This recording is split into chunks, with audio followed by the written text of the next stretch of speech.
what Snow has been doing this year is really interesting to me because I view it in some ways as a larger branding and outreach effort around the entire space through the visual ID of the squiggle.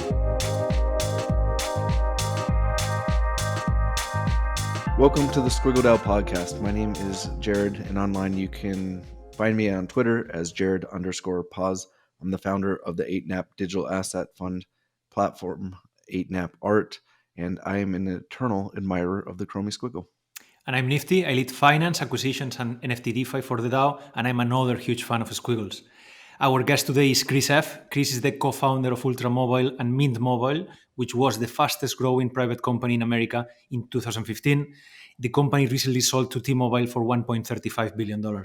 He's also the founder of Blockstar, the author of two books, REKT, a crypto hallucination, and The Last Network, and a member of some of the top DAOs such as the LAO and Flamingo. In our opinion, he's one of the thought leaders in the space and one of our favorite follows on Twitter. It's an honor to have him with us today. Chris, welcome to the pod. Thank you guys. I really appreciate that. And thanks for having me. I'm really excited to be here. So we wanted to start with something that surprised us when we were doing the research for this episode, and is that you developed a brand that appeared in the Super Bowl. Is that true? So yeah, I actually, it's one of those weird little pieces of trivia about me, but Mint Mobile did run a Super Bowl ad. I believe it was back in 2019. It was our Chunky Milk ad, which was a bit of a gross out spot that our chief marketing officer, Aaron North, a brilliant guy, developed. And I had stepped away from the company at that point in time. But it was a really cool sort of moment where we were hosting the Super Bowl party this year, and the ad came on, and it did really well. And that was just maybe our first big brush on the main stage with that brand. Ryan Reynolds would later come on to join us as an owner and the spokesperson of Mint. But it was a very cool moment in terms of I don't know, checking off a box. When you build things and when you make things, you kind of always want to get in front of people, and there literally is no bigger stage than the Super Bowl. So there you have it. Yeah, no, Gary Vee is very open about that being some of the best advertisement dollars. So kudos to you for having that stage. That's quite aspirational on a lot of different fronts. So Nifty was really good about lining out all the amazing accomplishments you've had. But we're here to talk about NFTs. Like, what's been your journey into crypto and NFTs? And is there anything unique in your journey that you feel others could benefit from? Yeah, so my journey started like a lot of people in the class of 2017, and it was mainly limited to flipping coins on apps, Coinbase, Kraken, Gemini, whatever was around at the time, and then going on Reddit and trying to figure out what the heck any of these projects were. And as we got through, towards the end of the year, Ethereum really was sort of the one I always loved. I read the white paper; it made a lot of sense to me. And as we were kind of hitting that peak and slipping into the carnage over the holiday break, I just moved whatever I had left into Ethereum, left it there. And then every 6 months or so, I would just check back in with the space and see where it was at, because I'm a consumer app sort of guy, and sort of how I come to approach things or how I like to interact with things is very much on that level. And so every 6 months or so, I would just check in and go, oh, they're still building primitives and tooling. Okay. And around the end of 2019, I did one of those check-ins, and some of the early DeFi apps were out there, and I was like, oh, great, here we go. And so I started, just kind of learning, playing around with it. And not really thinking too much about it, but getting in a little deeper and deeper. At the same time, I was finishing up my second book, and I was tired of being, working in isolation. I was ready to get back out there and build things. And so, early 2020, kind of like Feb Marchish, I cleaned up my resume. I told my network, hey, I can't do a startup again, but if you're looking for someone to build something, I'm your hired gun. And I literally told everyone that, and a week later, COVID hit. And it was just like, oh, okay, that's not happening. And so I spun around, as it turned out, with a ton of people, back into ETH and crypto because, it was virtual communities. It did keep going.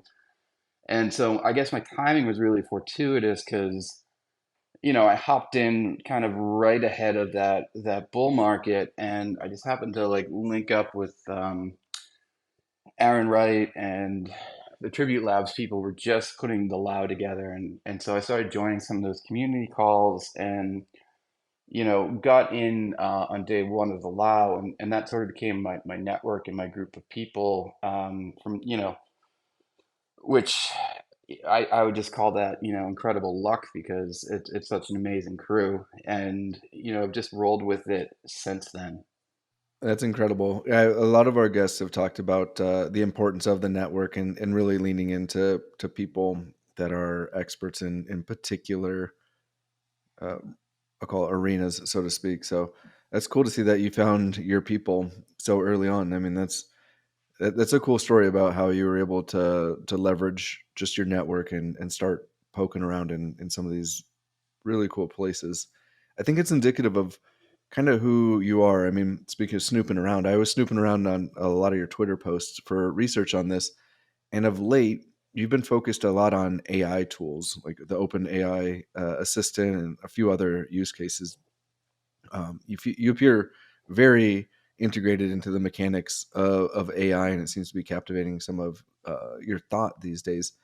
Do you have any simple hacks for the listeners that they'd be able to implement immediately to impact their daily lives or any activity?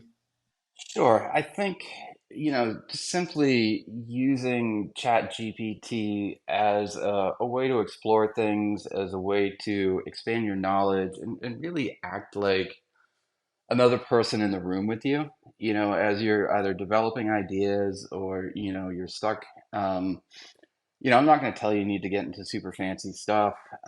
Just literally having, someone who can act as an extension of you, who can, produce things at a work rate, that's 5, 10 times faster than you. It gives you a really big leg up.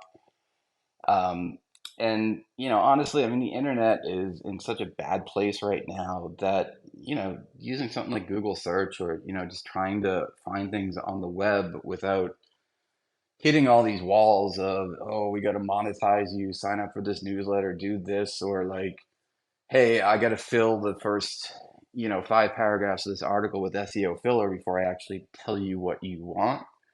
I mean, to me, maybe the biggest thing is simply just cutting all that clutter out and, relearning, new habits around how you go about finding information. To me, that's actually probably the simplest thing you can do is just shift your behavior, if you haven't already, and try to access information a new way.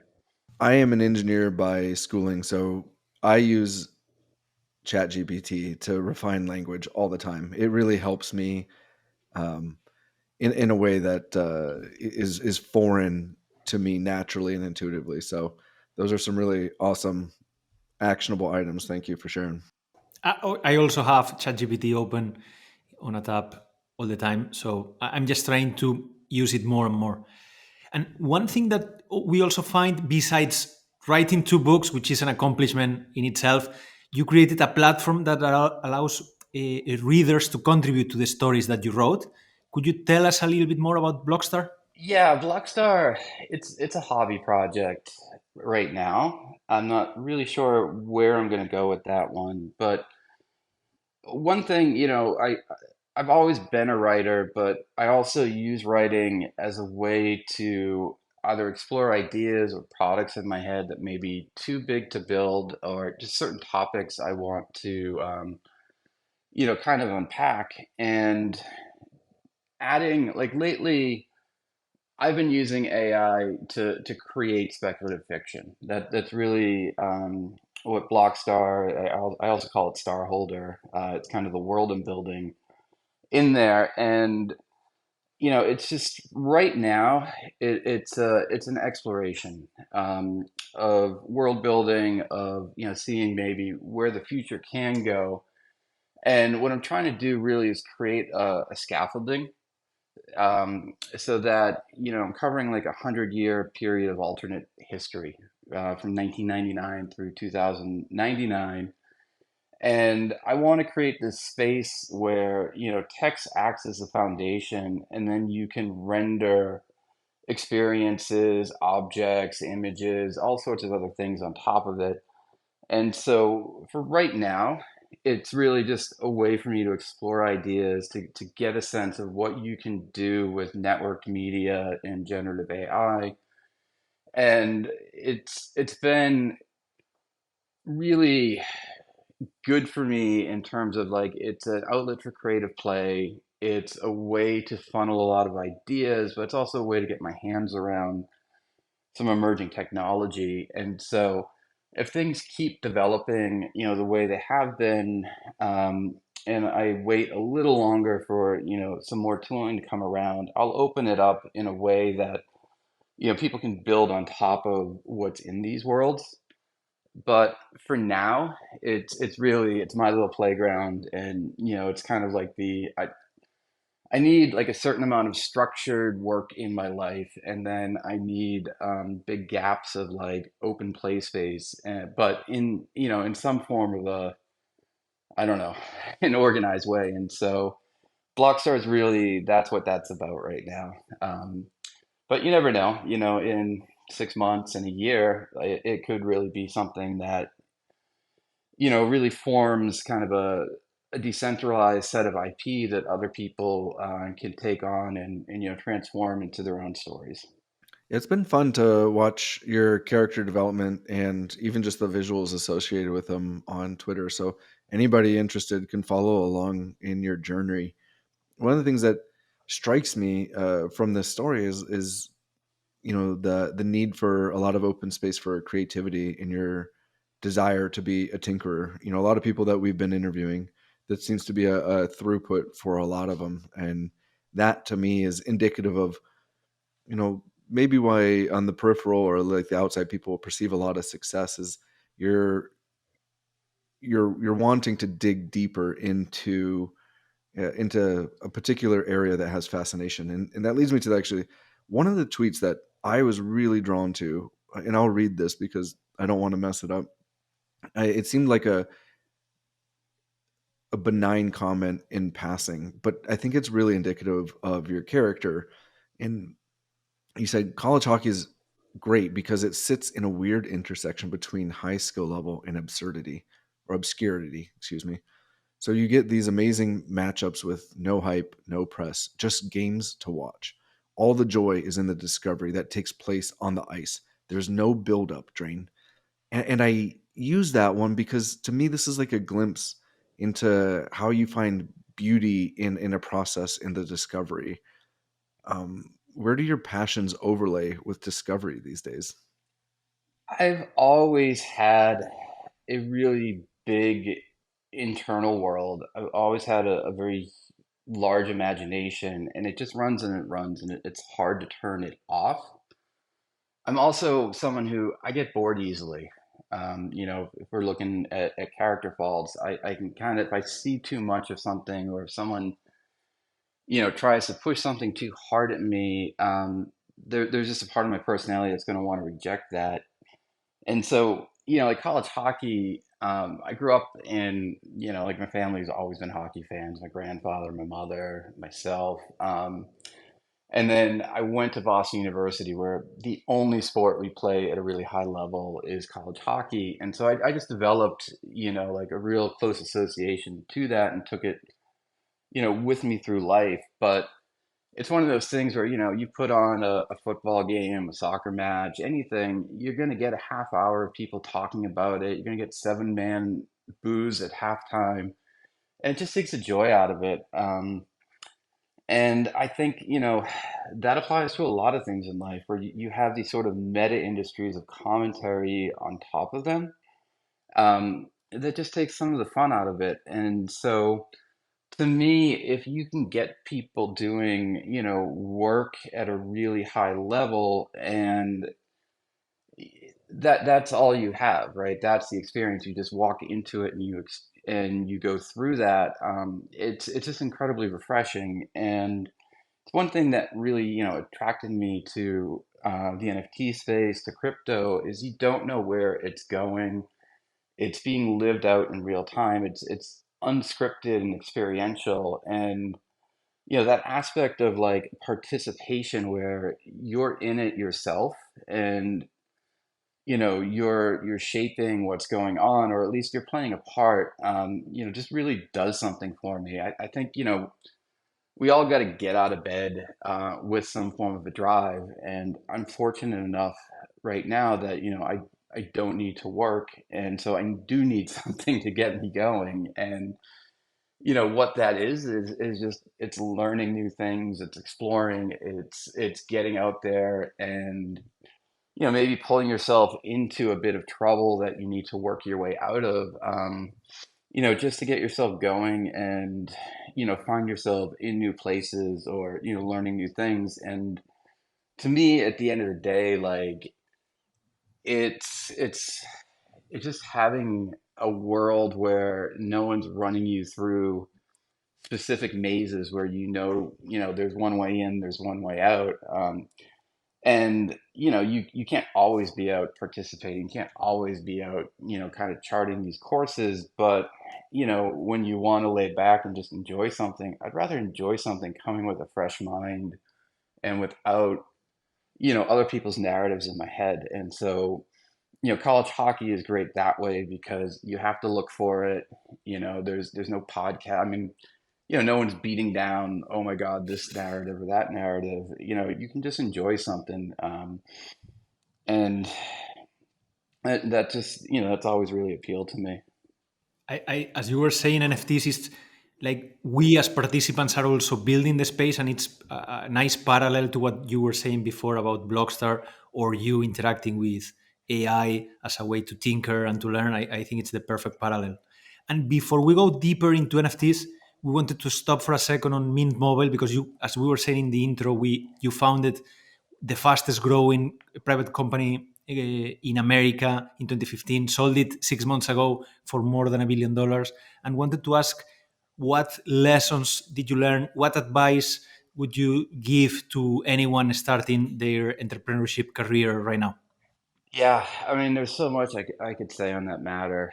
I think, you know, going into it, you should know what you're in for. Um, it's a hard life, it's a demanding life, and it puts you in a lot of very uncomfortable situations.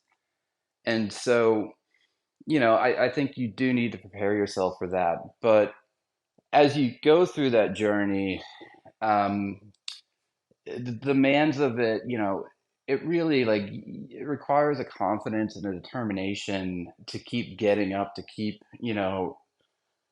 pursuing things that may be difficult to impossible to pull off. And as you get into that process, there's a lot of, I mean, it's getting through the other side is a combination of, determination, skill, and luck. Luck plays a huge role in your outcomes. We nearly died a bunch of different times early on. We were in a hyper competitive space, and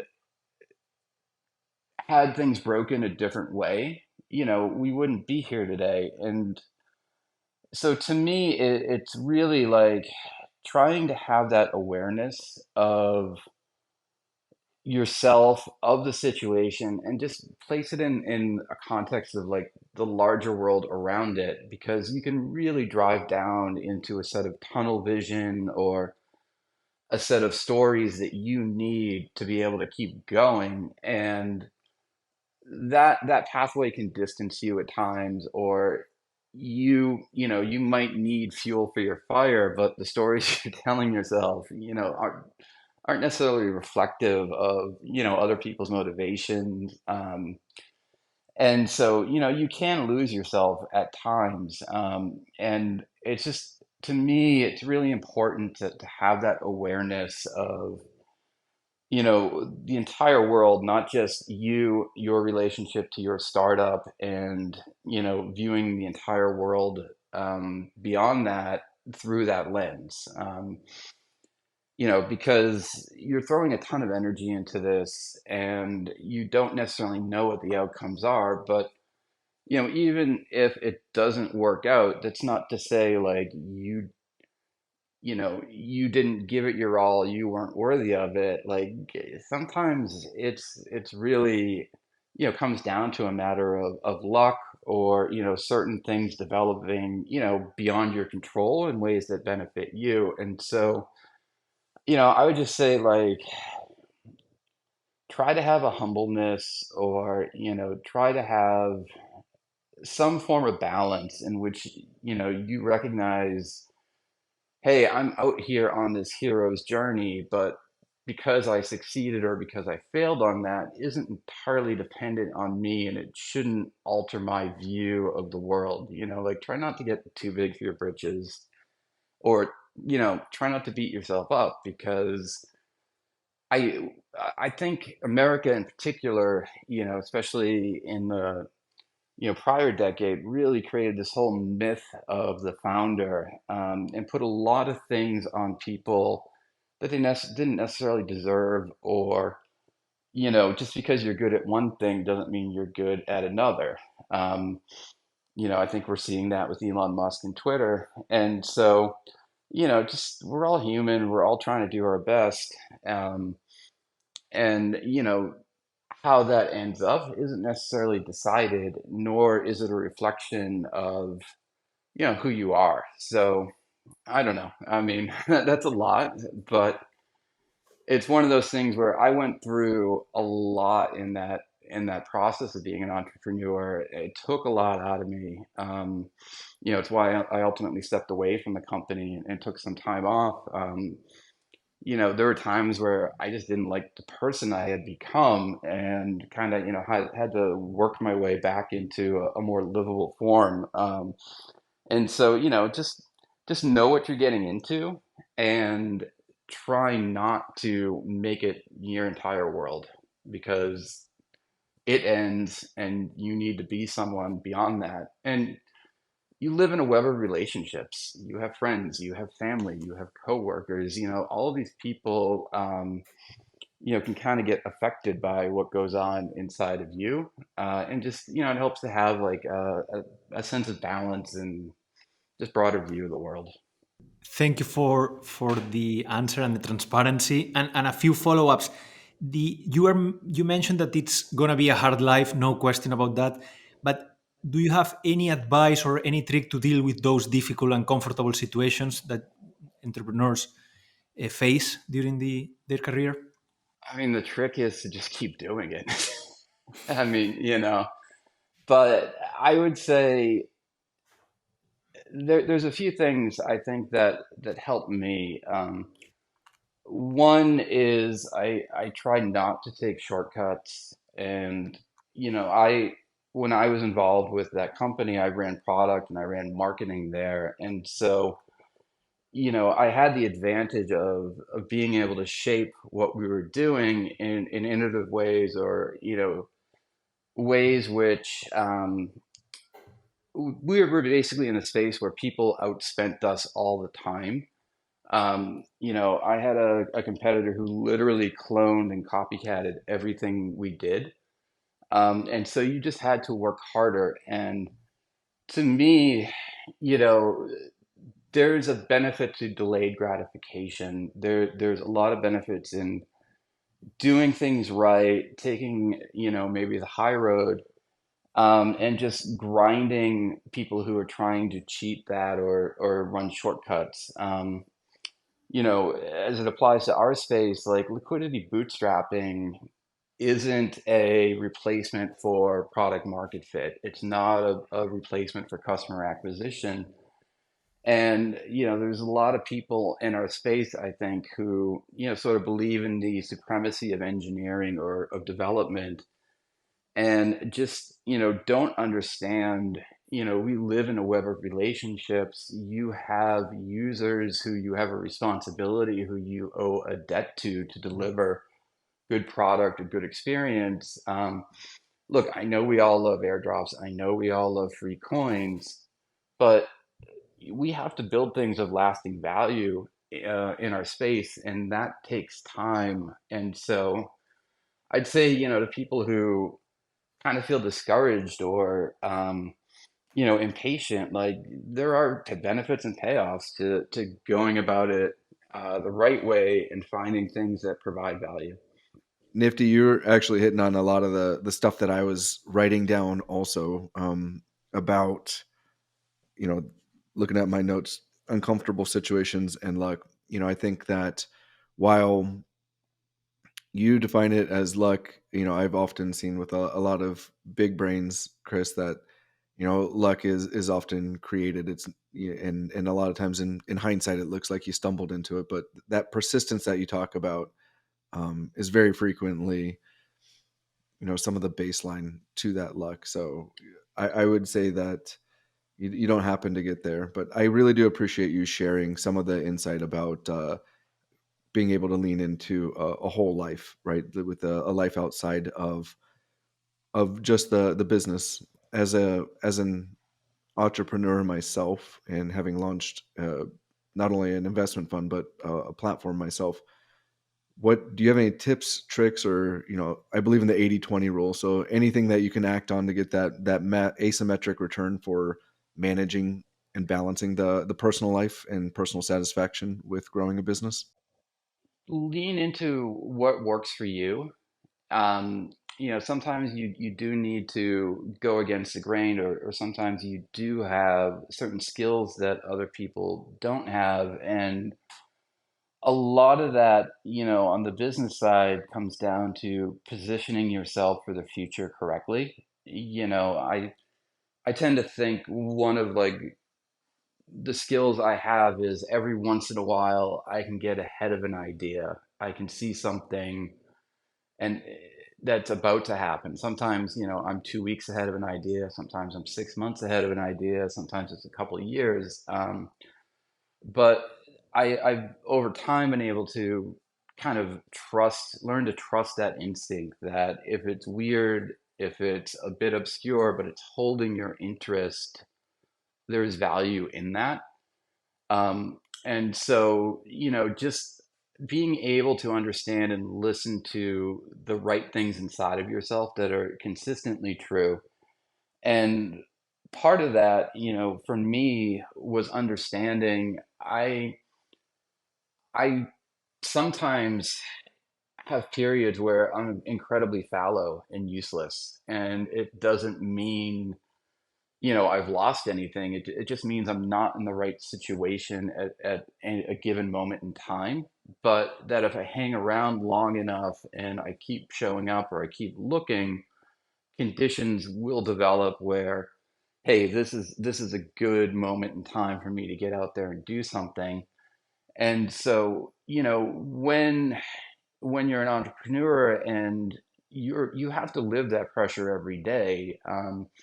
Your organization doesn't stop because what you're not making hits this week, and just to like keep yourself on an even keel around that, or not beat yourself up over it, and just kind of learn when to push on the gas, and when to leave the office at 5 or not work through a weekend, or make time for the people that matter in your lives. It's not a function of, oh, I'm not going to say it's not a function, but it's not always a function of how hard you work. If you're throwing an 80-hour weekend, just grinding and banging your head against the wall, maybe you didn't need to do that. Maybe you needed to go out and touch grass. And so it's a very delicate balance, and it's really hard to know, what's appropriate in time, especially when you're in very deep. But if you can gain that sense, and you can reach out and get back involved in other aspects of your life or make time for things that matter outside of work, you'll often see that result when you get back in there. You're refreshed, or the world has moved in a little bit that opens up new playing field for you, and then you can get back at it and go hard. We need to have balanced lives, and we need to be able to like live all the different aspects of who we are. And so, if you're an entrepreneur, you're deep in it. Just know it's okay to breathe. It's okay to look up, because the world doesn't end if you lost a couple weeks. You know, I'd say that's probably what it's a hard one to know when you're doing it, but with the benefit of hindsight, I guess that's something I could share back to people. Yeah, I like your, I mean, fellow Flamingo member JDH. We spoke with him, and he talked about how kind of leaning into these what you referred to as more like stagnant times, in order to like leverage into like that thing that you want to go all in on, and really trusting your intuition seems to be a common theme that's emerging amongst a lot of guests who have really accomplished a high level of success. So I appreciate you sharing that, because I think that's important, right? Like sometimes you have to walk before you run, and really finding the thing that you have conviction in seems to have a resonance with not only me, but hopefully some of the listeners. And it seems to be a common thread throughout the guests. JDH is great, by the way. I love that guy. Yeah, he's amazing. He's definitely a big brain up there with you. I mean, just he thinks at a different level. So, I really do respect the fact that, you guys are able to pause when it's the right time to pause. And then I mentioned this in the other one, but having the I call them reps, right? The at bats, the hockey reference, shots on goal. Like you start to find that, and to take pause and see that is important to know your own self. But we are the SquiggleDAO, so I'd be remiss if we didn't at least touch on some Squiggle stuff. Uh, where do you see the future of Squiggles from your perspective? Yeah, squiggles are really interesting, because they operate on so many different levels. One, they're a collectible. Two, they're this great community. But then, in a way, they're both the visual ID and branding of art blocks as a project, but then as the entire generative art space, as a whole. And so I think what Snow has been doing this year is really interesting to me, because I view it in some ways as a larger branding and outreach effort around the entire space through the visual ID of the squiggle. I think you can look at his project with Jordan on prohibition, Heart and Craft, is a way to sort of democratize and popularize, what we all were able to appreciate in a smaller set in Squiggles. I think, his last drop, is carrying that brand forward and moving it out into the world of, sports. I think his collab with Opepin, is just extending, sort of the branding and the look and feel of it. And he's doing, I mean, the Lord's work. He's out there preaching. He's a bit of a Johnny Appleseed guy, just spreading rainbow goodness everywhere. Um, and so to me, one of those things, you like to see about an idea or a product or a concept is how far it can go. What are the sort of legs on it to continue evolving or to continue reaching new people? And so while the core Squiggle project, continues to get a lot of love from the community and a lot of appreciation and discovery, he's kind of out there extending and building on top of that in really interesting ways to grow the overall space, which then feeds back to Squiggles themselves. And so I really enjoy that part of him.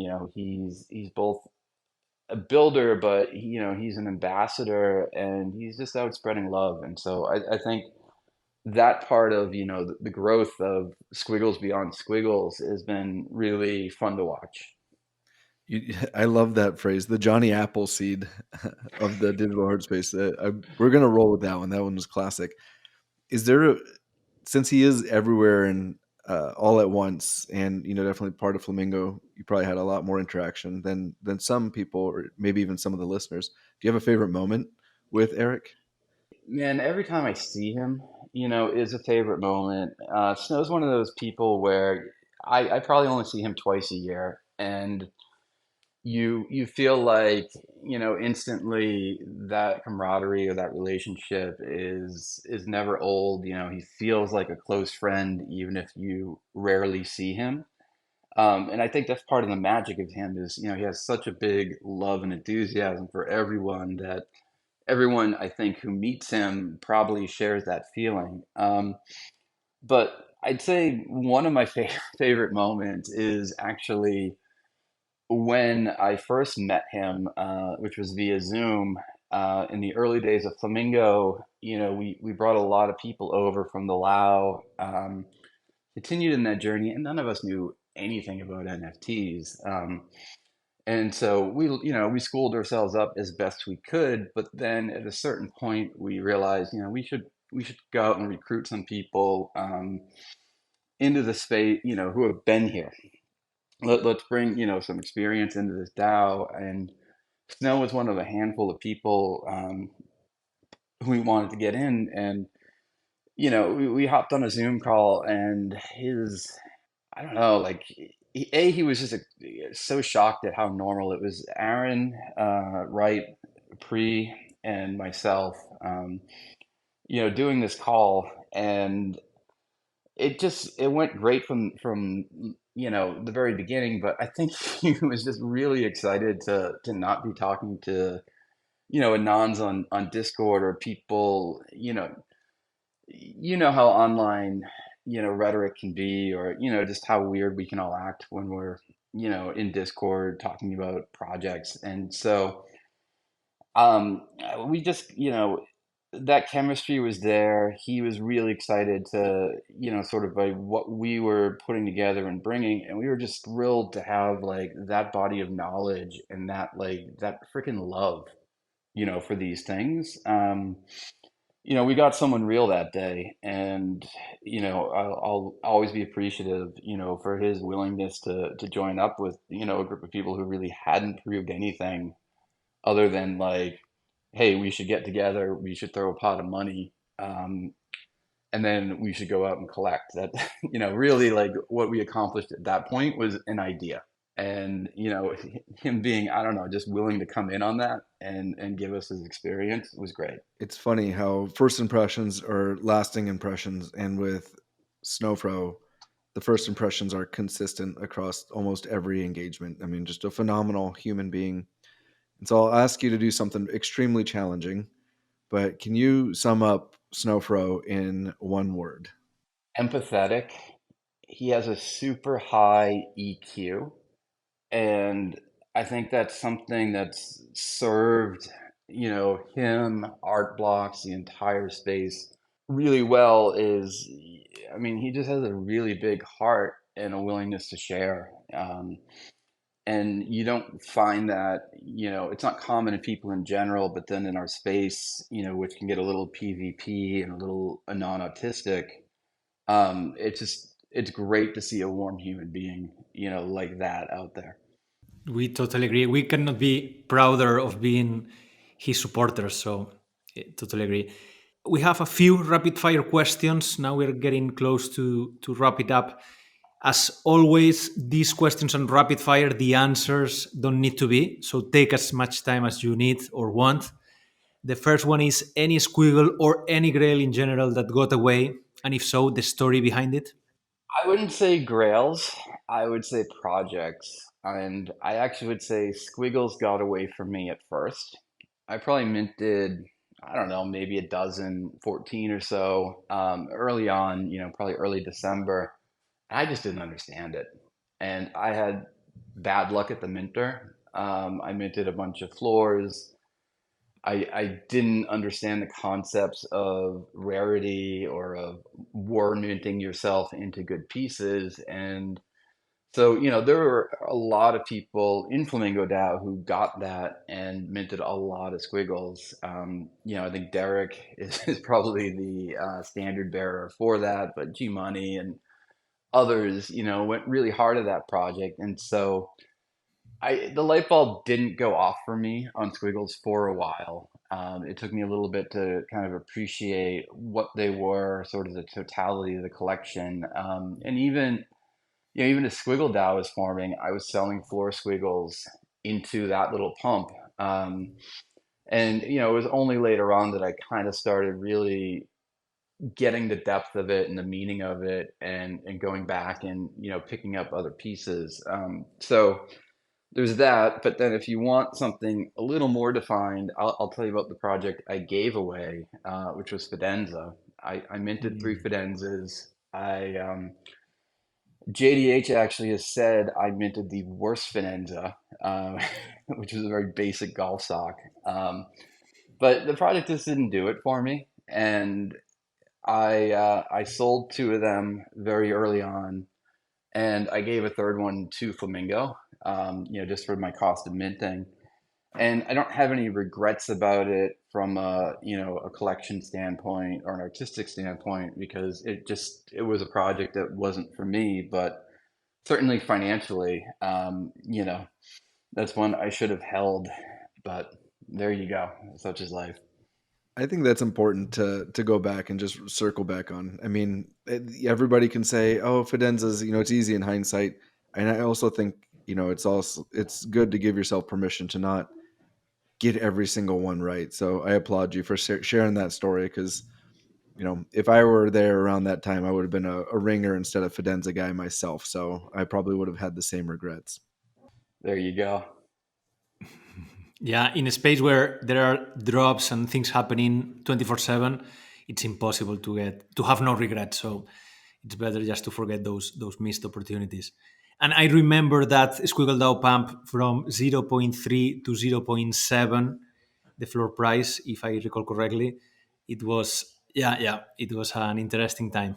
And it went back to zero point 0.3 while SquiggleDAO was already functioning, and stayed at zero point 0.3 for months. So I should have been buying, as always, another one to the regret column. So uh, going back to rapid fire, we think that having a piece, an NFT or a piece of art on your wall or at your home, creates a special connection with the piece.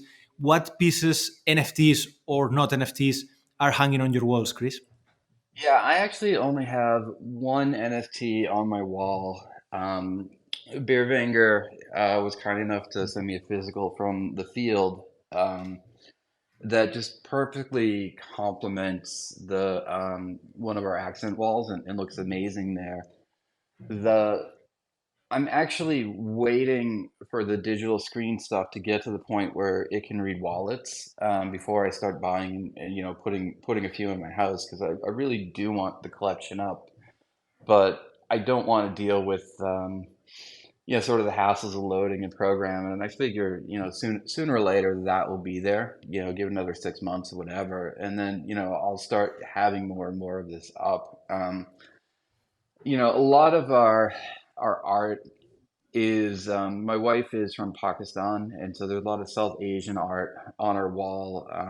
Sort of spans the gamut. There's some classical stuff. There's some interesting illustrations. There's some more modern or contemporary.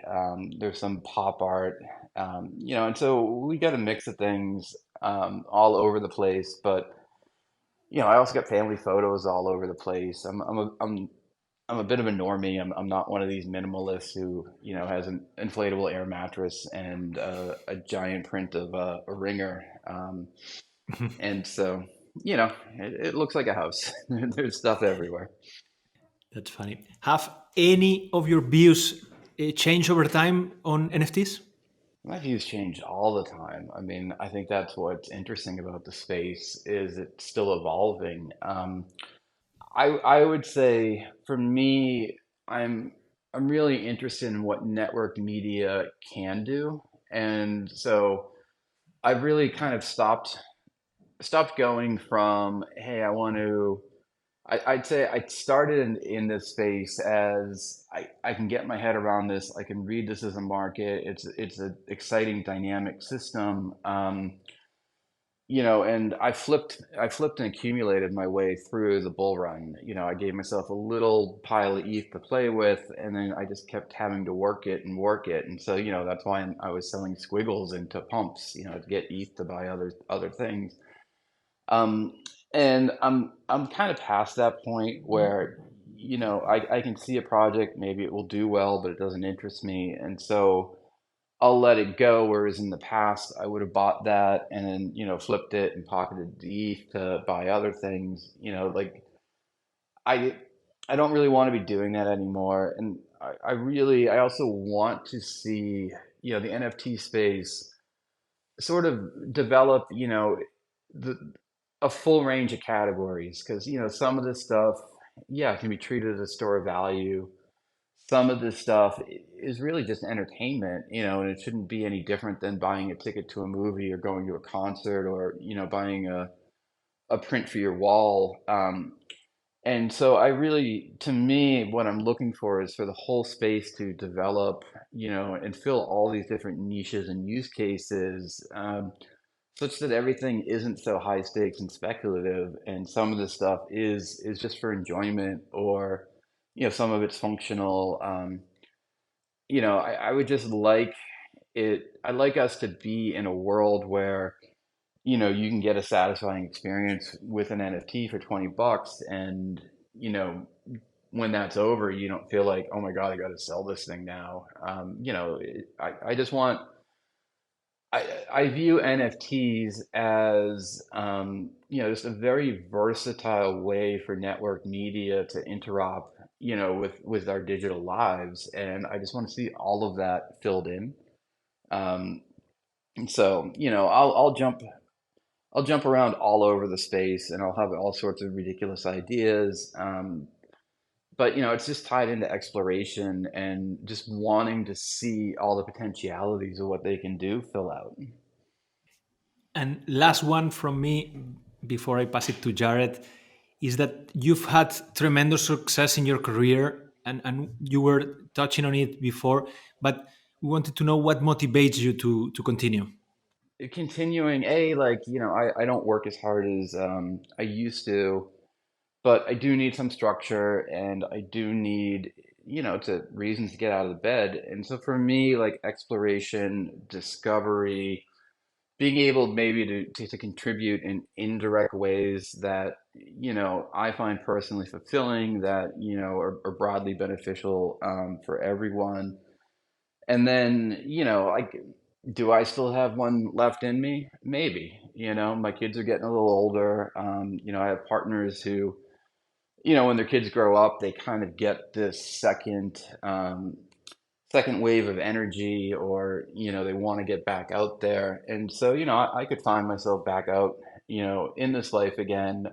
But I can also just, be very happy continuing to kind of take this, I don't know, more of a role as a contributor in a much larger thing. And being in the DAOs has been incredibly, helpful that way, where you've just got a bunch of egoless people coming together to advance something. I mean, Flamingo DAO is amazing in that regard, where, you know, you've got some of the biggest brains in the space, and we're all just really geeked out on things, and it's infectious and it's enthusiastic. And there aren't power battles, there aren't people like crying over spilt milk, or the petty stuff I used to see, in my work life.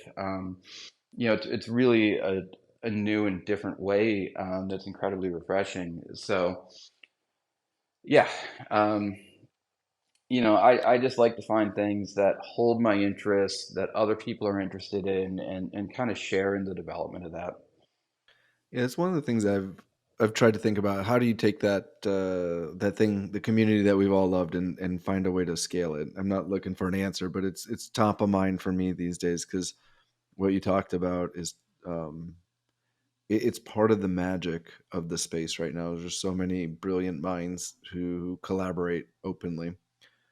Um, Yeah, just but give it some time, and that hive mind needs some more tools and some more superpowers, but it's getting there, right?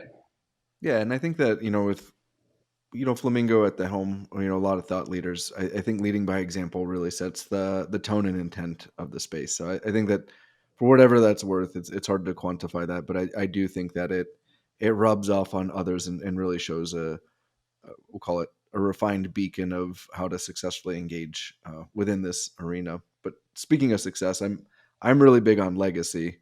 Um, but so I guess for me, it's how would you define success, and has this changed at all over time for you?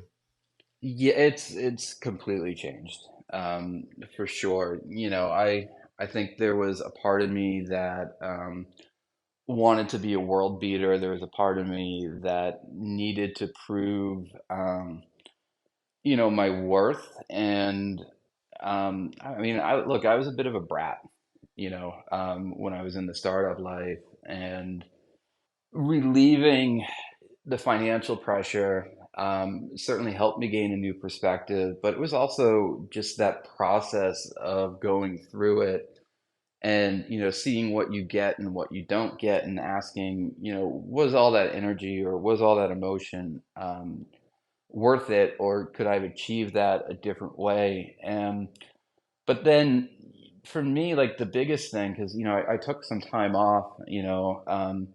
Writing is certainly not a profession or a way to make money for me. And you know, just having that space just allowed me to kind of unprogram myself from putting so much value on work and employment or what I made, or like I think in our society, especially like I grew up in New England, where that just drive is so strong. To realize like you can be a good person even if you're not contributing to GDP, or even if you're not making something at this moment in time, but you've got you're also not acting like a complete dickhead. And so you know it's hard to say what success is, because I don't think anything is fixed in life. It's really, to me, more about being comfortable and happy with where you are in a given moment or in a given situation. And so I guess I'd say like I've learned to be a lot more fluid in defining what is success, not particularly holding on to having to reach fixed goals or having to do certain types of things. And it's more about, like, am I just am I doing something that I find fulfilling, and is that reflected back outwards in terms of like how I act towards the world? That's awesome. I appreciate you sharing that. I think that that's a sign of maturity and growth in a lot of different areas. So I can respect that. I'm a big reader, so I always like to ask, is there one book that you would refer to the readers for max value? And if so, what is it? All right. I can't do just one book, so you're gonna have to give me a little latitude here. But since we've talked so much about, startup life or being an entrepreneur, that I would say is The Hard Thing About Hard Things by Ben Horowitz. That book is something I read too late in my, professional career, and I had lived so many of those things without having the perspective given in that book, that I wish I had read that one sooner. And so, if you're going down the world of startup life, or entrepreneurship, or just out there hustling, that's a very good book, that kind of shows you you're not alone, or you have other people have dealt with these problems, and here's how they've handled it. So I'd recommend that one. I think more broadly, probably one of the more influential books I've read, in the last 5 years or so, was Debt: The First 5,000 Years by David Graeber. And that one really changed my perspective on money, on relationships between people, on how power and, you know, how power can define morality, and then how you can use, certain instruments like force or like currency or debt or money to justify actions, or to continue to like codify systems of belief. And really, it's just one of those things where it changes your view, or it opens your mind up to, I think a lot of people just never really question money or currency or banking or any of those things. And to understand, like, there are all these human rationales and drives that sit underneath it, and to kind of help you, unpack a lot of the mystical machinery, of these huge institutions, and realize, like, at the bottom of it, this is just a bunch of people who, have been like accumulating cemented behaviors, century over century, to kind of justify, actions that maybe aren't necessarily great. But like that book just was really, really influential for me. And then a couple more, since I'm on a roll here. I think if you have a sense of like something is changing, or we're on this tipping point, this moment of disruption, The Fourth Turning by Strauss and Howe um, is this amazing book that kind of looks at generational archetypes, and their recurrence within American society. And, people say like TA is astrology for men. I'm like, nah, it's the fourth turning. Like, it's a really interesting combination of ideas and theories that, it almost brings a sense of, I don't know, like enchantment back to the world, or like it deals in, sort of Jungian archetypes, and all these sort of like big heady ideas that you're never going to see hard science or social science correctly tackle. But this stuff is kind of out there, and this is as good a stab at any, as trying to make sense of it. And so that's another one. And then just a final one, because I'm a little really sick of politics at the moment.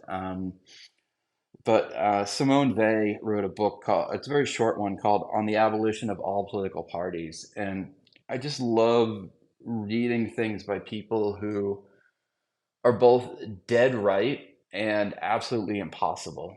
In terms of like what they're formulating is extreme common sense, but then the way society is wrapped up, or the way these structures kind of exist, you're like, oh God, how on earth do we untangle them?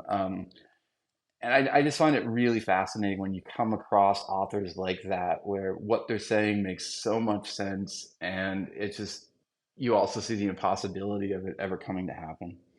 Those are awesome recommendations. I'm actually in between books right now, so I'm gonna hop on Amazon and buy a few of them. Quite honestly, uh, the next question is you referred earlier about your intuition, um, and how it's been refined over the years.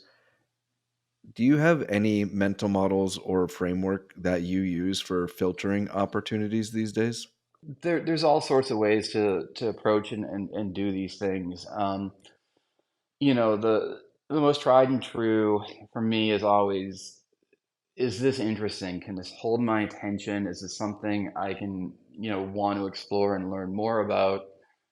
And then if it is, it's a matter of like understanding how deep it can go, or how far it can go. Like, what are the legs on a certain thing beyond, its first incarnation? Like, is this a, once we fill this box in, it's a box and we can't get out of it? Or is it, we're putting the first stone down on a path that can, extend indefinitely, or can branch in all sorts of different ways? But then, it's also just, what purpose does this serve, or what value can come out of this? And is that value beneficial to the people using it, or, is this just clever and extractive? And so, you know, it's one of those things where I just like to look at something and I like to be able to say this thing can grow and it can grow in interesting ways. That's sort of, my base filter.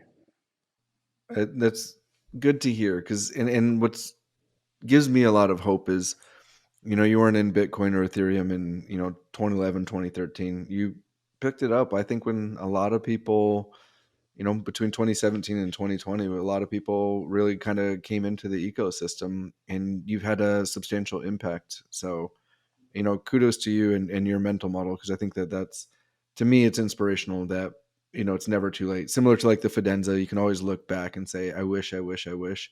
But, what I'm hearing here is you're actually doing, and you're doing it in a very, you know, really respectable fashion. And you've networked your way into some spaces with like brilliant minds along with your own. I guess to close on the rapid question, is there any piece of advice for you that you've received in this space that's resonated deeper than any other? I wish I could point to any one thing. I have a poor memory for that sort of stuff.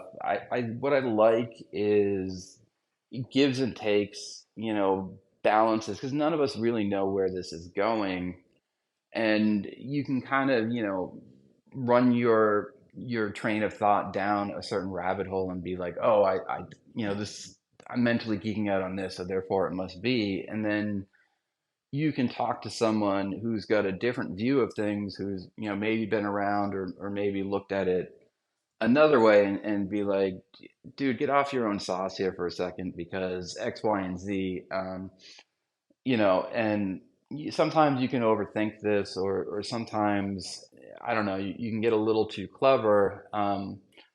And so, there's a couple people in our DAOs right now, that are just being like the ID theory guys, James and Lanky, they're just like, look, you're too deep in your head right now. This is a shift. This is what happens when things shift, and like, just stop over analyzing and get out there.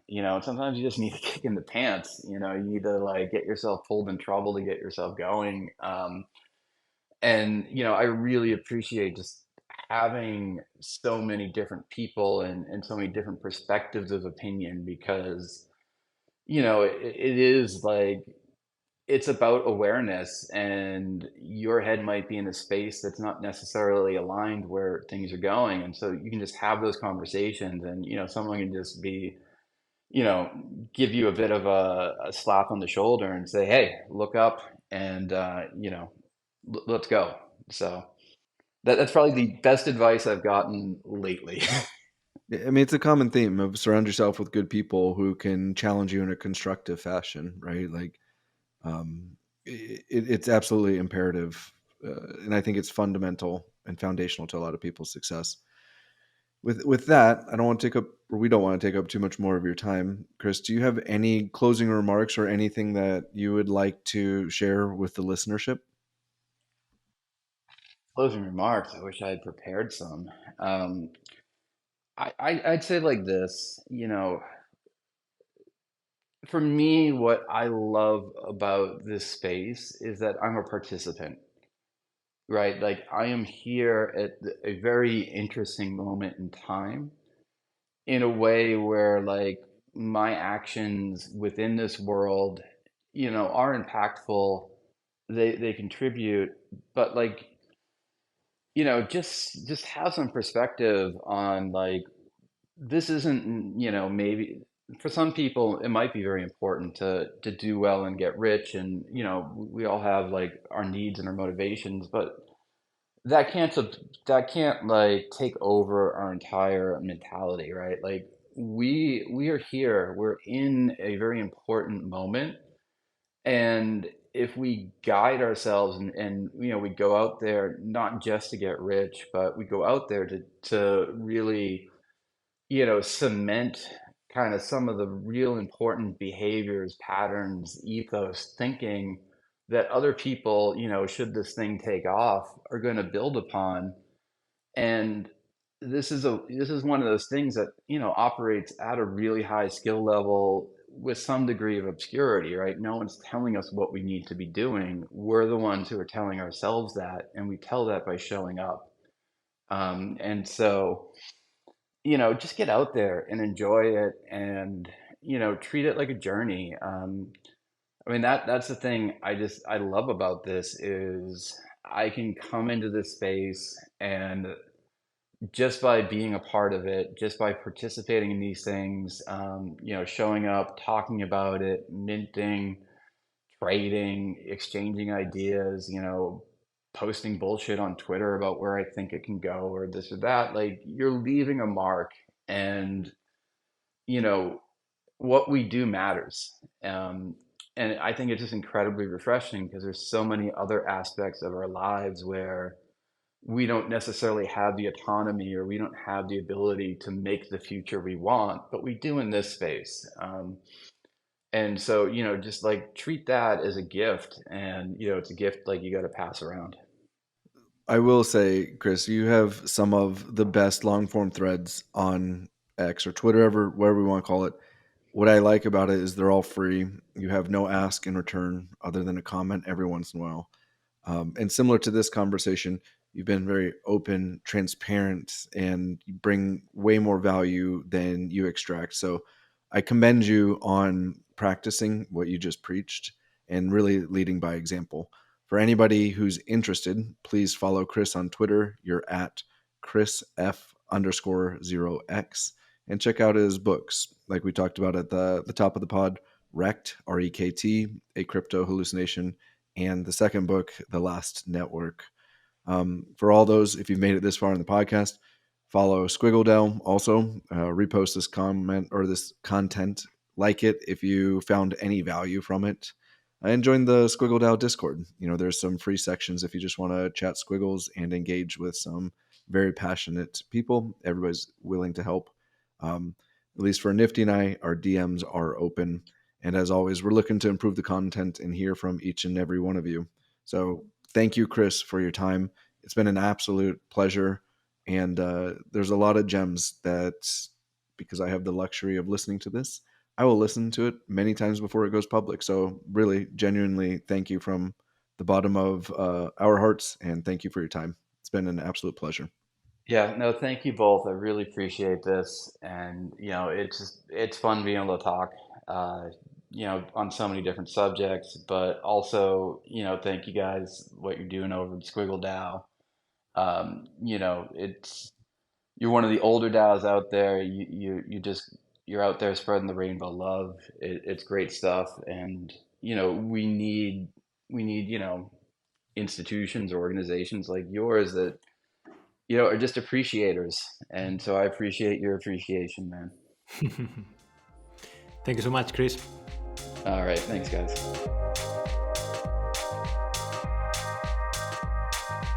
The information provided in this podcast is for general informational purposes only. It should not be considered as professional or financial advice.